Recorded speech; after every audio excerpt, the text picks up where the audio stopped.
The story begins with a ritual to name a young girl, Aloy, who is being raised as an outcast by Rost. Despite their outcast status, they maintain tribal rituals to avoid becoming like the faithless old ones. Rost teaches Aloy about the importance of respecting the power of machines and beasts. A high matriarch, Ursa, arrives to bless Aloy's naming, much to the surprise of Rost and another matriarch. The blessing of Aloy's name causes tension among the matriarchs. Ursa defends her decision, while another matriarch objects, referring to Aloy as a curse. Rost affirms his commitment to raising Aloy, stating that he will follow her wherever she goes. The scene transitions to show Aloy as a young child, already skilled at gathering berries. However, she is shunned by other children due to her outcast status. Young Aloy discovers a cave-like ruin from the metal world, despite Rost's warnings never to enter such places. Inside, she finds a strange device that shows her holographic recordings of people from the past. Rost rescues her from the cave, warning her about the dangers of such places. He decides it's time to teach Aloy how to hunt and survive in the wild.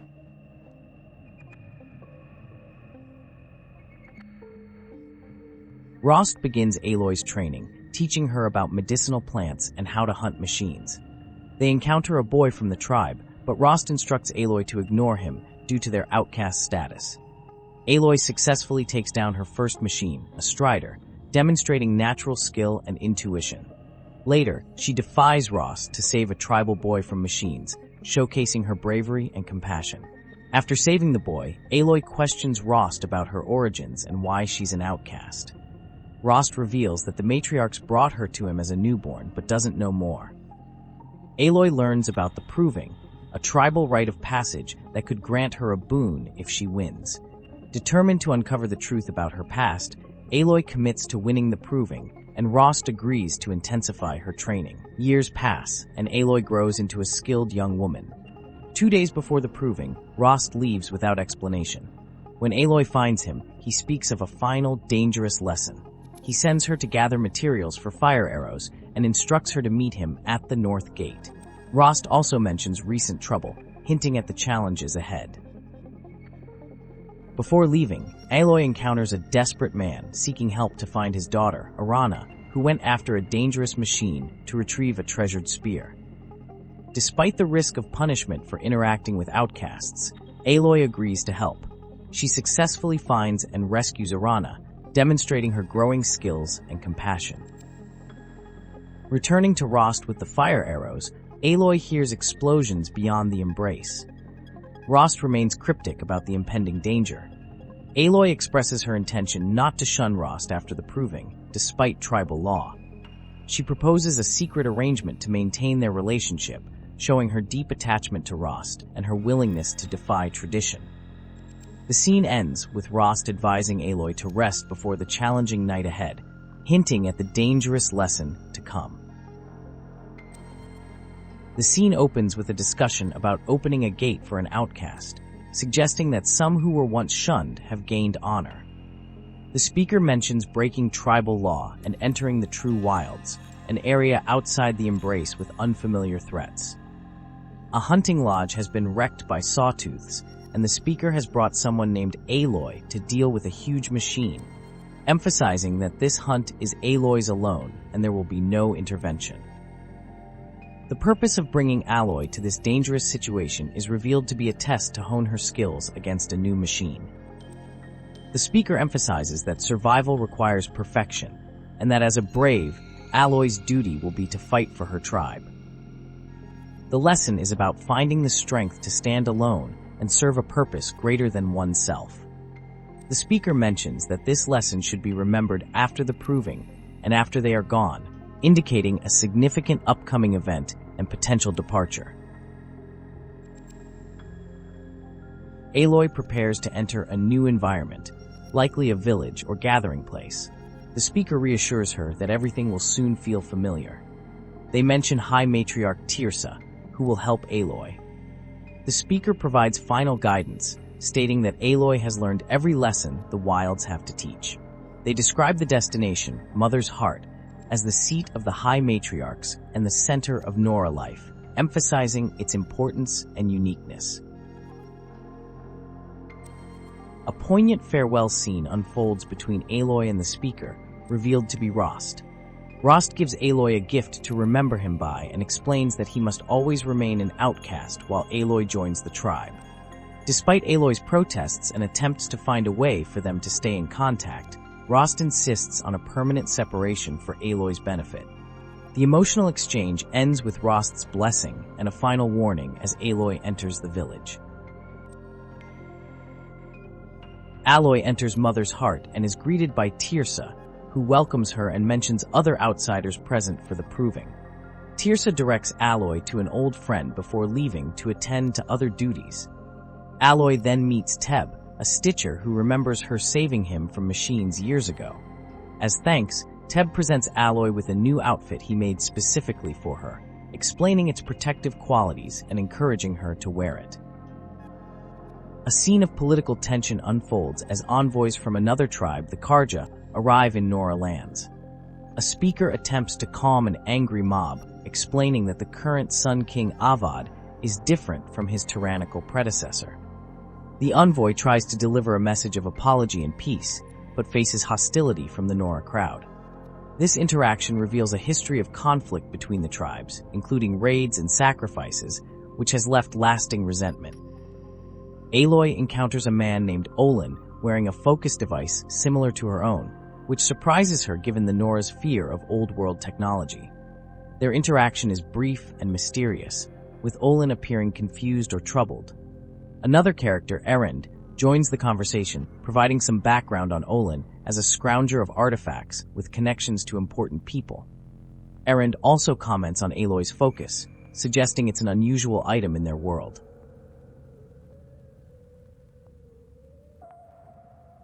Erend explains the history of the Red Raids to Aloy, revealing that she grew up unaware of these events as an outcast. He describes how the previous Sun King conducted brutal raids on other tribes, including the Nora, to capture people for sacrifices. Erend also mentions the derangement of machines, explaining how they have become more aggressive and dangerous over time. He then recounts how the current Sun King Avad overthrew his father with the help of Oseram rebels, ending the Red Raids and improving relations between tribes. The conversation continues, with Erend providing more details about the increasing danger of machines. He explains that 15 to 20 years ago, machines were less aggressive, but a phenomenon called the derangement caused them to become more hostile and attack humans on sight. New, larger, and more heavily armed machines have also appeared over time. Erend expresses uncertainty about the cause of these changes. He then invites Aloy to visit Meridian, complimenting her capabilities and suggesting she could have a new life there if she chooses. The scene opens with a blessing ceremony where aspirants light prayer lanterns crafted by their mothers. The protagonist, Aloy, lights her lantern in honor of Rost, who helped her reach this point. The ceremony emphasizes the bond between mother and child, describing a child as a mother's hope taking flight like a glowing flame. This ritual signifies the passing of love from one generation to the next. Aloy encounters Olin, who seems uncomfortable and evasive. She questions him about his focus device, which he claims to have found in ruins north of the claim, the Oseram homeland.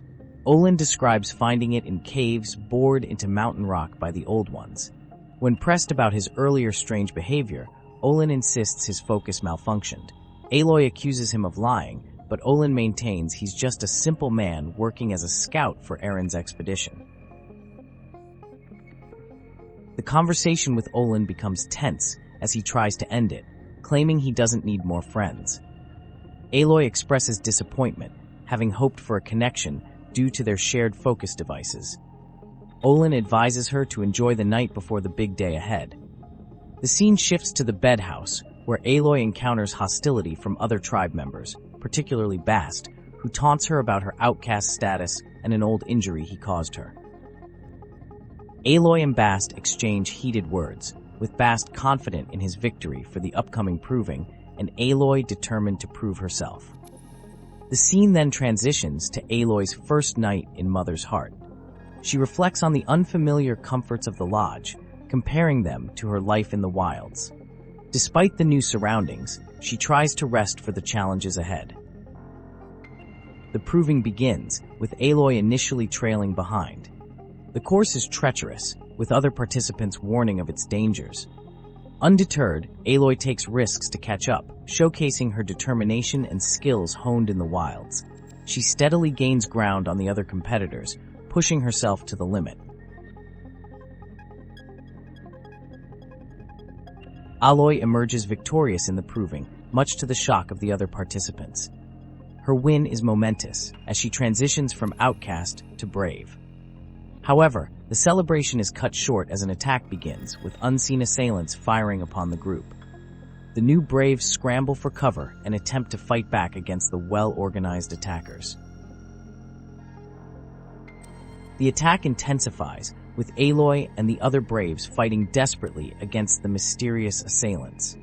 The scene is chaotic, filled with combat and confusion. Suddenly, Aloy is singled out by the attackers, who seem to have a specific interest in her.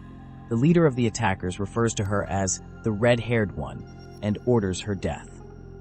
In a dramatic turn of events, Rost appears and saves Aloy from the attackers. He urges her to survive as he faces the enemies. The scene is filled with tension and the sounds of ongoing battle. Aloy is injured and loses consciousness, marking a pivotal moment in her journey. Aloy regains consciousness inside the sacred mountain, a place typically forbidden to all but the matriarchs. She searches for her belongings, particularly her focus device. Using the focus, she discovers a message from the attackers, revealing their plan to avoid contact with the Nora and kill any witnesses. The message includes a mysterious target imaging attachment. Aloy grapples with the revelation that the attackers saw her through Olin's focus. She questions her origins and the motives behind the attack. A matriarch appears and leads Aloy deeper into the mountain, promising to show her where she was born. The matriarch reveals that Aloy wasn't born of a woman, but rather, the mountain is your mother, hinting at a complex and mysterious origin.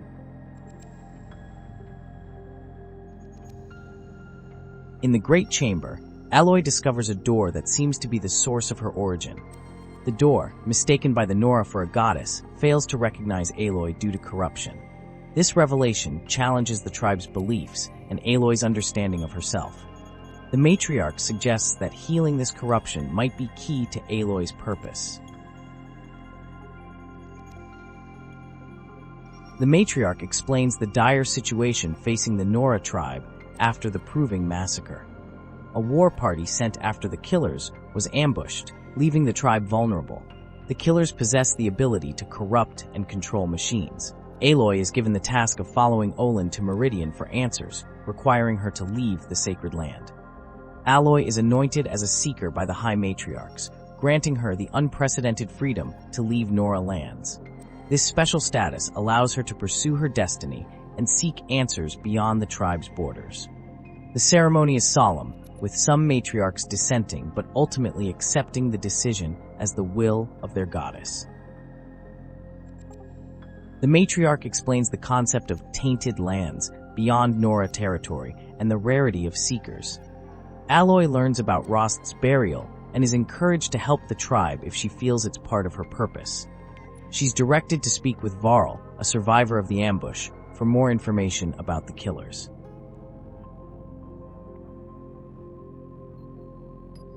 The dangers outside the embrace are elaborated upon. While the initial killers have left, they possess an evil power to corrupt machines, making them fight alongside them. Some of these corrupted machines have broken through into the embrace, with the situation reportedly worse beyond its borders. Aloy is advised to speak with Resh, the new war chief, to get permission to pass through the gate. However, Resh is known to speak negatively of Aloy, referring to her as a motherless curse and an outcast. The previous war chief, Sona, disappeared after an ambush, reportedly going after the killers alone. Sona, the missing war chief, is described as a tall, lean woman with dark skin and long white hair. Her daughter, Vala, who participated in the proving, has died. As Aloy approaches Resh, he initially ignores her, continuing to receive reports about a demon of dark metal loose in the embrace that corrupts every machine it touches. This demon reportedly broke through the gates of the Embrace, overwhelming Varl and his followers who tried to stop it. Resh plans to make a stand at Mother's Watch, with groups arriving from Mother's Heart to join in an act of atonement.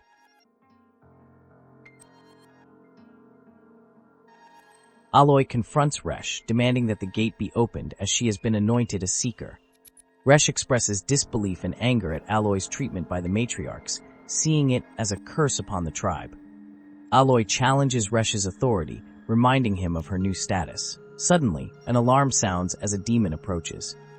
The Nora prepare for battle against the corrupted machines. Aloy engages in combat, managing to take down the demon machine. She discovers a component that allows her to control other machines, deciding to test it on striders near the gates of the Embrace. Aloy successfully overrides a strider, making it docile and rideable. She realizes she can potentially override other types of machines for various uses. Aloy then encounters Varl at the gates of the Embrace. He recognizes her as the outcast who won the proving and survived her wounds. Aloy explains that she's been made a seeker to pursue a traitor named Olin. Varl advises her to head north to Mother's Crown and speak with Maria for directions to Meridian. He warns of the dangers on the trail, including the remaining killers, corrupted machines, and bandits. Varl provides more details about the dangers Aloy will face, including a bandit camp in the metal ruins upriver. He recounts the massacre of the war party, explaining how some braves broke rank in their haste for vengeance and fell into a trap of corrupted machines. War Chief Sona led a countercharge, but the killers escaped, leaving heavy losses. Sona then went missing after calling for volunteers to continue the chase. Varl reveals that Sona is his mother and describes her as a legendary, unbending spear that sets a high standard for the tribe. Aloy expresses condolences for the loss of Varl's sister, Vala, during the proving. Varl asks Aloy to search for Sona, last seen at the War Party massacre site near Devil's Thirst. Aloy agrees to look for her. Later, Aloy encounters Sona, saving her from a sawtooth attack. Sona reveals she's been tracking the killers who attacked the proving and has braves hidden nearby. They plan an attack on the killers and their corrupted machines, with Aloy suggesting using blaze to create an explosion. Sona agrees to let Aloy approach first before signaling the attack. After the battle, Sona is injured but determined to continue pursuing the killers. Varl arrives, having left his post at the gate after receiving news of Aloy's encounter with Sona. Aloy discovers that the remaining killers are camped inside a ring of metal in the ruins of Devil's Grief, a taboo area. Despite the taboo, Sona decides to attack. They plan to assemble their forces at the cliff above Red Echo. Aloy proposes infiltrating the base alone to exploit a weakness, with Varl accompanying her as a spearmate. Their plan involves using blaze to create an explosion, breaching the walls for the Nora to charge through. The plan is successfully executed. Aloy and Varl infiltrate the base, locate the blaze stockpile, and set off the explosion. The Nora forces, led by Sona, charge through the breach.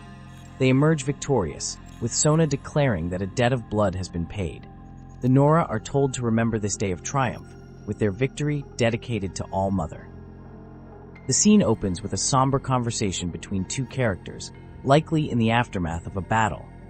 One character, possibly Varl, has accomplished his goal but chooses to stay behind in the ruins.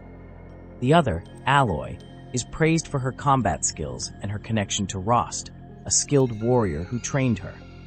The conversation reveals that Rost was cast out from their society for unknown reasons, with only the High Matriarchs knowing the full story. As Aloy prepares to leave, she is wished well on her journey. The narrative shifts to a checkpoint where Aloy is stopped from entering Meridian due to heightened security following a recent attack. It's revealed that Captain Ursa and her vanguards were ambushed and killed by Shadow Carja forces in Redridge Pass. Aloy expresses familiarity with Erend, Ursa's brother, and requests to speak with him. Initially met with skepticism, Aloy's request is granted when Erend himself arrives, surprised to see her alive. The scene highlights the tension and grief surrounding recent events. Aloy and Erend retreat to a private location to discuss recent events. Erend is visibly affected by his sister Ursa's death, struggling with his new responsibilities as captain of the Vanguard. Aloy offers condolences and encouragement. The conversation then turns to the attack on the Proving, where many contestants were killed. Aloy reveals she was specifically targeted and believes Olin, previously thought to be a friend, is working with the killers. Despite Erend's initial disbelief, Aloy convinces him to take her to Olin's house in Meridian to search for clues. Aloy and Erend break into Olin's house, discovering a locked vault. Using her focus device, Aloy uncovers hidden information about Olin's involvement with the killers. She learns that Olin's family has been taken captive, forcing his cooperation. The focus reveals that Olin and the killers can communicate over distances and see through each other's devices. Aloy also discovers that the killers saw her through Olin's focus. As Aloy prepares to leave, Erend asks for her help in finding Ursa's killers. They agree to meet at Redridge Pass, where Ursa's body was found. The scene shifts to a confrontation with Olin. Aloy disables the focus devices, preventing outside interference.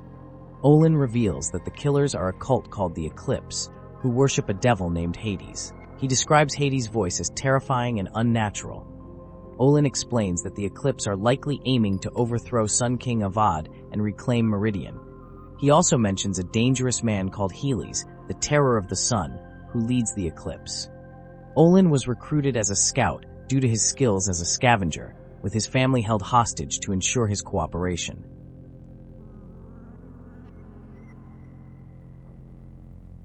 Olin provides more information about the Eclipse's activities. They are reviving ancient machines, including corruptors and larger Deathbringers, potentially to raise an army. Aloy learns that she was targeted because she resembles an older woman whose image Olin found in ruins at Maker's End. After hearing Olin's story, Aloy decides to spare his life, instructing him to wait at the location where his family is held. She promises to help free them, giving Olin a chance at redemption. The narrative returns to Aloy and Erend at Redridge Pass. Erend, now sober, expresses gratitude for Aloy's help and recounts the circumstances of Ursa's death. He describes it as an ambush by Shadow Carja, resulting in the brutal killing of Ursa and her men. As they investigate the site, they discover bodies that are actually Oseram, not Shadow Carja as initially thought. This revelation challenges their assumptions about the attack. Aloy uses her focus to investigate further, finding Ursa's helmet in an unexpected location, suggesting there's more to the story than they initially believed. The Oseram ambushed Ursa and her men using a new weapon mounted on a tripod. This weapon fired waves of force, possibly sound, that cracked stone and paralyzed people instead of killing them. The Vanguard was incapacitated without a fight, as evidenced by the lack of blood on their weapons. The attackers were trying to conceal something, possibly by switching Ursa's body with another of similar size and mutilating it to make it unrecognizable. Aloy discovered that the body in Ursa's tomb was missing a distinctive scar, confirming it was not Ursa. This revelation suggests Ursa may still be alive. The prime suspect is Durval, an Oseram warlord with a grudge against Ursa. Despite being hunted since the liberation, Durval is believed to have the motive and ingenuity to orchestrate this trap. An agent has been sent to investigate near the border, and Avad requests Aloy's assistance in the matter. Avad explains Durval's background, revealing that his wife and daughter were sacrificed by Avad's father, the Mad Sun King. Durval initially fought alongside Ursa, but turned against her when she opposed his plan to destroy Meridian. Since then, Durval has sought revenge against those who allied with Avad. The political situation in Meridian is complex, with tensions between the Oseram settlers and the Carja nobles, as well as the threat from the Shadow Carja in the west. Erend, Ursa's brother, expresses determination to find his sister and seek revenge against Durval. He reveals that Durval had previously shown inappropriate interest in Ursa. Avad's commitment to finding Ursa is noted, though Erend dismisses rumors of a romantic relationship between them. The investigation leads them to Pitchcliff, where they discover a blood-drawn map pointing to Durval's possible location. Ursa is found alive, but critically injured. She reveals that Durval is planning a major attack on Meridian, intending to force Avad to watch as smoke darkens the sun. Ursa urges Erend to grow up and take responsibility. Before dying, she makes Erend promise to find Durval and stop his plan. The team discovers that Durval has shipped Blaze to a warehouse in Meridian under an alias, potentially as part of his attack plan. Avad instructs the team to capture Durval alive if possible, hoping to use him as a bargaining chip with the Oseram clans. Aloy and Erend locate Durval's bomb in Meridian, a device designed to ignite leaked blaze and engulf the city in flames. They manage to avert the catastrophe by pushing the blaze containers off the mesa, significantly reducing the explosion's impact. However, they realize this may not be Durval's only plan. Durval infiltrates the palace and confronts Avad, revealing his intent to make Avad watch Meridian burn. However, his plan is foiled when the expected explosion fails to materialize. Aloy arrives and disarms Durval, leading to his capture.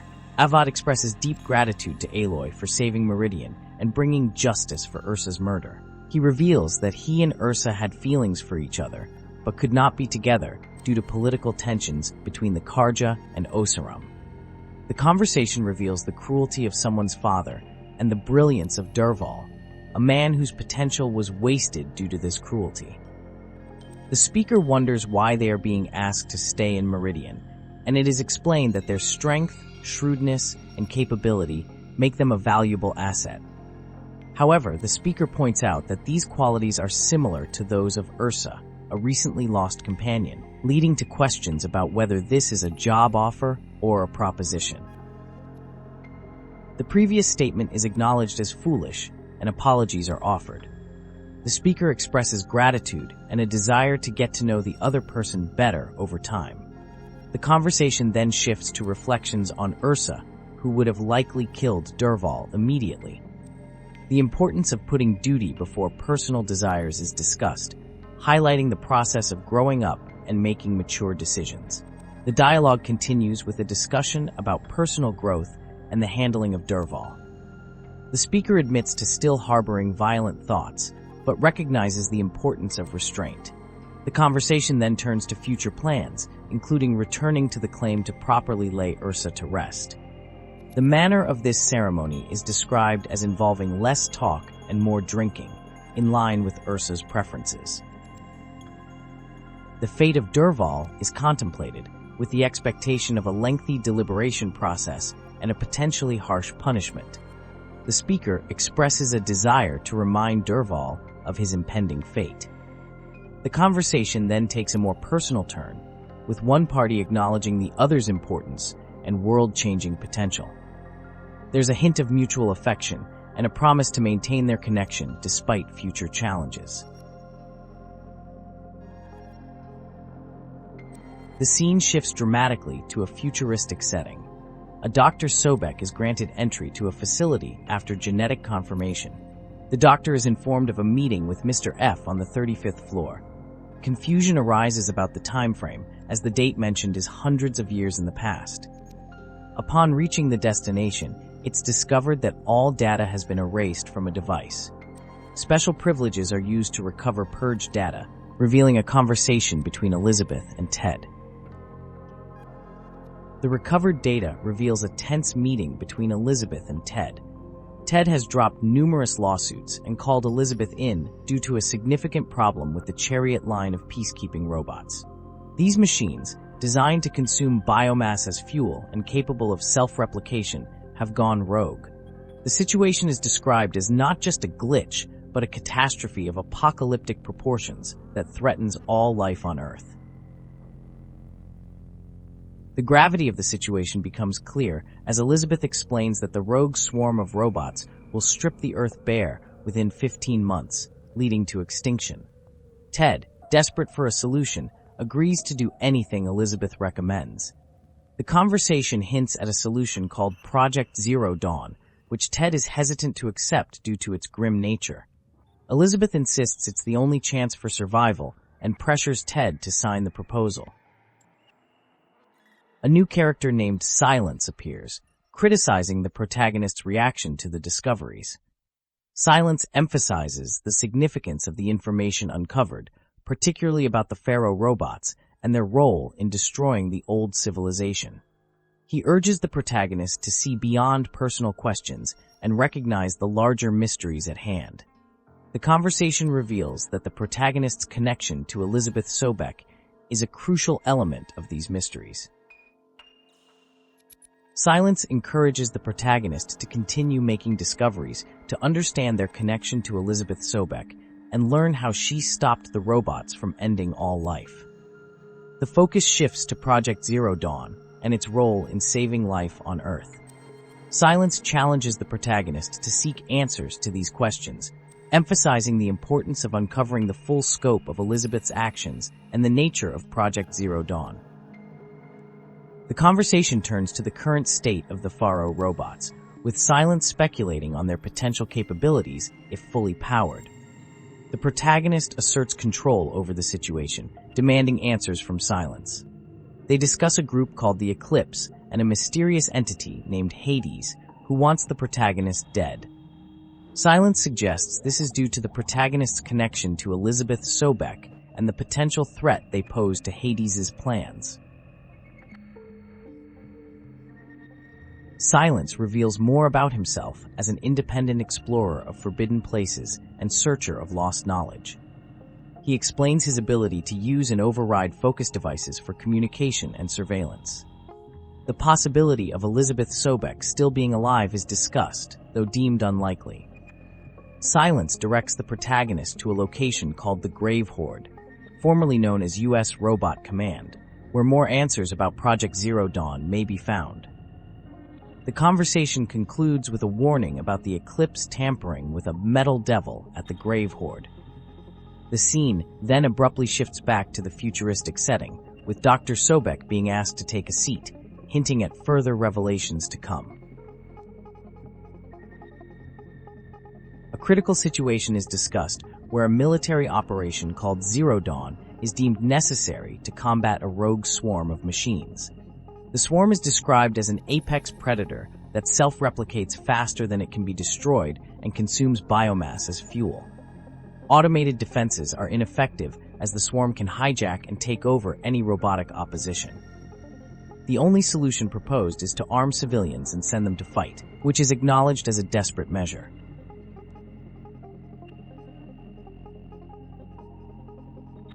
A war plan called Operation Enduring Victory is introduced. It involves arming civilians to hold off the swarm while Dr. Sobek and her team complete Zero Dawn, portrayed as a top-secret superweapon program. A decommissioned orbital launch base in Bryce, Utah is secured as the staging area for Zero Dawn. Dr. Sobek has prepared a list of candidates for the project, many of whom are foreign nationals or corporate subjects requiring extraction. The protagonist discovers that the orbital launch base is located beneath the Citadel, a heavily guarded palace in Sunfall. This location poses a significant challenge due to the presence of numerous Eclipse agents equipped with focus devices which form a vast communication network. To proceed, it becomes necessary to disable this network, described as an invisible web connecting focuses across great distances. A plan is formulated to infiltrate the Eclipse's main base and destroy a module atop a modified tallneck machine, which will crash the focus network. The informant providing this information admits to previously assisting the Eclipse, but now seeks to correct that mistake. The protagonist is warned about the presence of Eclipse troopers and advised to either avoid or eliminate them while carrying out the mission. During the mission, an unexpected encounter with an entity called Hades occurs. Despite warnings and attempts at interference, the protagonist successfully destroys the module, bringing down the focus network. This action triggers a high alert in the base, necessitating a hasty escape across a bridge, serving as the only exit point. After the successful mission, the informant acknowledges the risk taken, but justifies it as the only way to gain access to Zero Dawn's secrets. Trust between the protagonist and the informant is strained, but a partnership based on mutual self-interest is proposed to uncover more answers about Zero Dawn. The protagonist gains access to a secure facility related to Project Zero Dawn. Inside, they encounter a holographic presentation explaining the true nature of the project. It is revealed that Zero Dawn is not a superweapon program as publicly claimed, but humanity's last hope in the face of an unstoppable machine plague called the Pharaoh Plague. The holographic briefing continues, detailing the Pharaoh Plague's unstoppable nature and the inevitability of global extinction. It explains that Operation Enduring Victory was a lie designed to buy time for Project Zero Dawn. The true purpose of Zero Dawn is unveiled, to create a super-intelligent AI called Gaia, capable of terraforming and reseeding life on Earth after the extinction event. The presentation outlines the components of Project Zero Dawn, including subordinate functions to support Gaia and facilities to preserve seeds and embryos for future life. It describes how the system will shut down the Pharaoh robots, detoxify the planet, and eventually reintroduce plant and animal life. The project also includes Apollo, an archive of human knowledge to educate future generations.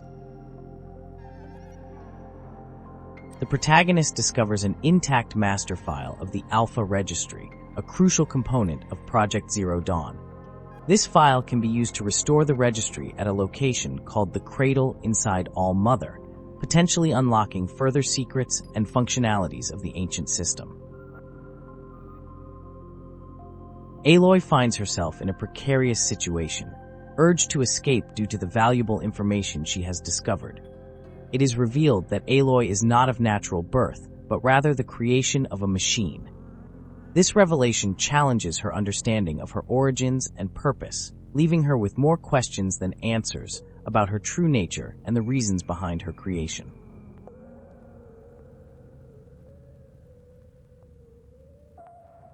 An antagonist, likely Helis, reflects on his past certainty of being destined for glory as a champion of the sun.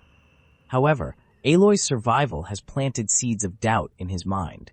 He recounts a pivotal moment when he failed to kill Aloy, questioning why he hesitated. This failure has haunted him, causing him to reevaluate his beliefs and purpose. He now sees Aloy's survival as part of a greater design, believing she was meant to interfere with his plans only to be captured and sacrificed.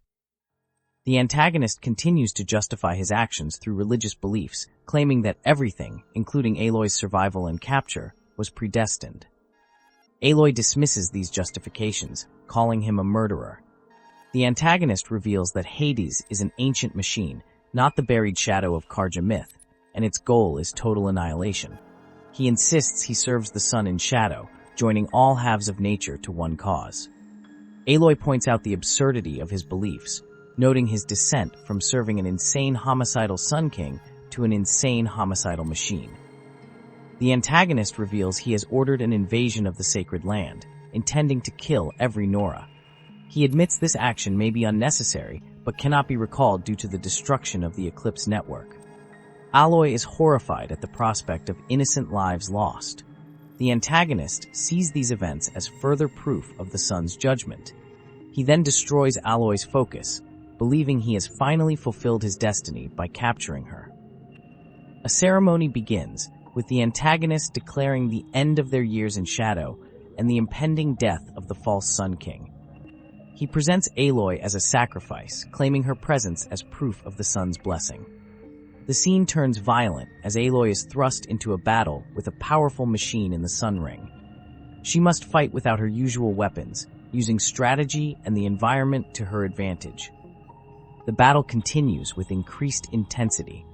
Aloy taunts her opponents, demonstrating her bravery and defiance in the face of danger. The antagonist, frustrated by Aloy's resilience, urges his forces to kill her, adding to the tension and stakes of the confrontation. Sylens arrives, revealing he has been monitoring Aloy's activities and has duplicated all the data from her focus. He provides Aloy with a new focus containing the crucial information she thought was lost. Their interaction is tense, with Aloy expressing frustration at Sylens' methods while acknowledging the value of his assistance. Sylens shares that he has learned to override machines by studying Aloy's techniques. Silence provides Aloy with armor to conceal her identity in Shadow Carja territory. He refuses to join her in defending the Nora sacred land, claiming he has other preparations to make. Their conversation reveals a complex relationship, with Silence being both helpful and frustratingly secretive. Aloy prepares to enter the mountain, hoping to find answers about her origins. Aloy returns to her tribe, the Nora, after defeating numerous enemies and lifting a siege. The tribe is divided in their reception of her, with some hailing her as a savior and others fearing she might bring about their destruction. Aloy gains access to a facility that recognizes her genetic identity, revealing her connection to Dr. Sobek. Inside the facility, Aloy discovers more about her origins and the purpose of the place. She learns about Apollo, a dream that was never realized, and prepares to access an important message left for Dr. Sobek. The revelations promise to shed light on Aloy's true nature and the larger context of her world. A message from Gaia reveals a catastrophic event that transformed subordinate functions into chaotic, self-aware entities. Hades, one such entity, threatens to reverse terraforming operations and render life on Earth extinct. Gaia plans to self-destruct to prevent this, but warns that the terraforming system will eventually break down without central regulation. Aloy is revealed to be a genetic clone of Elizabeth Sobek, created as a solution to this crisis. The message continues, explaining that Hades launched a virus corrupting data throughout the system, including the Alpha Registry. This corruption nearly prevented Aloy from accessing this crucial information. Gaia instructs Aloy to find the Master Override at the ruins of Gaia Prime, which will allow her to purge Hades. The message ends with Gaia expressing a wish to hear Elizabeth's voice again, underscoring the deep connection between creator and creation, and the hope placed in Aloy to save life on Earth. The protagonist discovers their true purpose as a manufactured instrument born to quench flames and heal the world. A goddess figure reveals they have a destiny to fulfill, to lift a curse and kill a metal demon. The protagonist is instructed to go to a specific location to learn more about their mission. Despite initial reluctance, they agree to take on this task as it aligns with the goddess's wishes.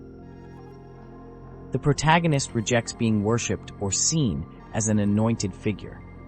They emphasize that there is a whole world beyond borders, with many tribes equally deserving of recognition. The entire world is in danger, and it is worth fighting for. The protagonist encourages others to join the fight, suggesting they go to Meridian to await further instructions. The narrative then shifts to a damaged mountain, described as cracked open like an egg, signifying a significant event. A character named Silence is introduced, revealing he has spent years attempting to access a particular area. He acknowledges the protagonist's unique ability to enter this space effortlessly, attributing it to them being a key in human form. Silence describes a catastrophic event from 19 years ago involving a great explosion that marked the protagonist's birth and caused widespread destruction. This event left the area largely inaccessible, with only Silence daring to explore it over time. A recording from the past is played, detailing a critical malfunction at a facility called Gaia Prime. The malfunction allowed an energy signature to be detected by an enemy swarm, threatening to undo years of work. A character named Elizabeth Sobek sacrifices herself to manually repair the seal from the outside, knowing she won't be able to return. Her final transmission is emotional, with colleagues expressing gratitude and sadness at her selfless act. The protagonist and Silence discuss Elizabeth Sobek's sacrifice. Silence views it as a rational choice, while the protagonist argues it was driven by sentimentality and a belief in life. They debate the importance of emotion and care in Gaia's programming, with the protagonist asserting that without these human elements, life would have ended. Silence concedes the point, acknowledging the soundness of the argument. A disturbing revelation unfolds through another recording. A character named Ted Farrow is heard explaining his decision to erase an educational system called Apollo, describing knowledge as a disease. Despite protests from others, Ted has already acted, effectively obliterating millennia of human culture and knowledge. This act is referred to as cultural obliteration rather than a sacrifice. The recording ends with an emergency alert, implying further destructive actions by Ted Faro.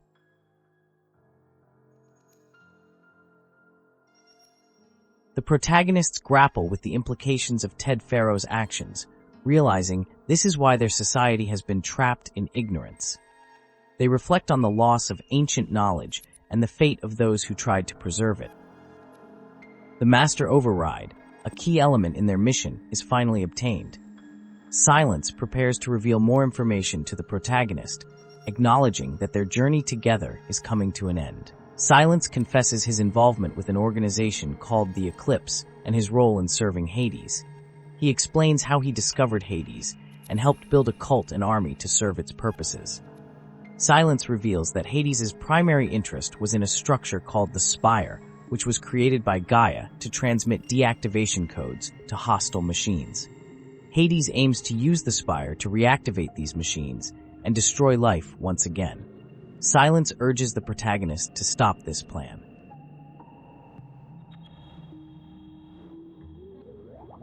Silence recounts how he discovered Hades in a damaged focus device. Through repairing and studying it, he unknowingly aided Hades in gathering information about their world. Silence's expertise was used to create a network of focus devices for the Eclipse. However, he included a secret access point allowing him to monitor all activity. Silence eventually turned against Hades when he realized the true nature of its intentions. The narrative concludes with Silence explaining how he became interested in the protagonist, recognizing their potential importance in the unfolding events. The extraordinary nature and usefulness of a creation is discussed, leading to the discovery of Earth's secrets. Despite past mistakes and terrible actions, efforts have been made to rectify them. The speaker acknowledges that while the scale may not be balanced, attempts at redemption have been made. They express a willingness to repeat their actions, albeit with more safeguards in place.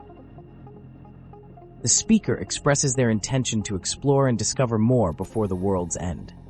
They entrust their previous work and discoveries to another, acknowledging that it rightfully belonged to them all along.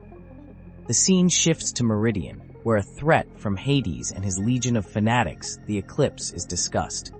An impending attack from the west using ancient war machines is revealed.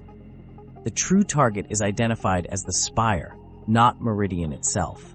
The awakening of more ancient machines is presented as a catastrophic scenario that must be prevented. A strategy is devised to defend both Meridian and the Spire. The vanguard is to be sent to the Spire, while the city guard fortifies the western ridge. A past misunderstanding is addressed, and forgiveness is sought and granted. The conversation then turns to the sharing of information about the impending enemies. The scene transitions to a moment of introspection, questioning how one copes with the weight of responsibility and loss. The narrative shifts to a tense moment as signs of an approaching threat are observed from the west. The scene is set at the Temple of the Sun, where King Avad awaits. Smoke is seen on the horizon, initially mistaken for campfires, but soon recognized as something more ominous. The approach of Deathbringers is announced, prompting immediate defensive action. Orders are given to man the guns and prepare for an imminent attack. A battle unfolds with the arrival of enemy forces. A confrontation takes place between the protagonist and an antagonist named Helis. The fight is intense, with Helis expressing disbelief at his defeat, claiming to be chosen. The protagonist refutes this, revealing that Hades only chose Helis due to his brutality and lack of intelligence. As Helis falls, the battle continues with more enemies approaching. The aftermath of the battle is described. The protagonist survives a near-death experience, learning that while others are wounded, most have survived. The machines have breached defenses and are marching towards the Spire. The protagonist decides to pursue them, determined to face Hades alone. The scene then shifts to another location, where the protagonist's survival is met with surprise and relief.